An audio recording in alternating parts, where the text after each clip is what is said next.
Na mtazamaji wa Truth Media. Bwana, Jumapili ya April 20 katika dimba la New Amani Complex pale Zanzibar ilichezwa mechi ya mkondo wa kwanza ya nusu finali ya kombe la shirikisho barani Afrika, Simba wakiwaalika timu ya Stellenbosch kutoka Afrika ya Kusini. Mpaka dakika 90 zinatamatika katika dimba hilo, Simba waliibuka na ushindi wa goli moja kwa bila, goli likifungwa na Jean Charles Ahoua.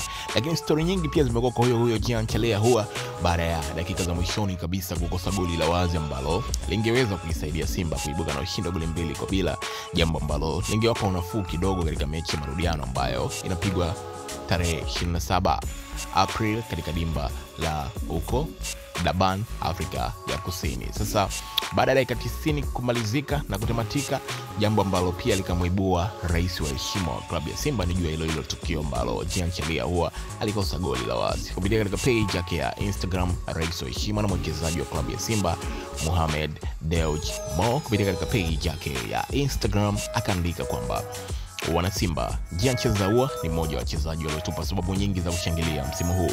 Licha ya vyote, amekuwa sehemu ya mafanikio yetu. Kwa kosa moja lilotokea tunaweza kumsema vibaya leo, ila tukumbuke hata mastaa wa dunia kama Fernando Torres waliwahi kukosa magoli ya wazi kwenye mechi kubwa kama Chelsea dhidi ya Manchester United. Hii ni soka, haya ni mambo ya kawaida kwenye mchezo huu. Lakini jambo kubwa zaidi ni namna tunavyochagua kusimama baada ya kila tukio. Tunajifunza, tunaimarika na tunaendelea kupambana. Mchezo wetu dhidi ya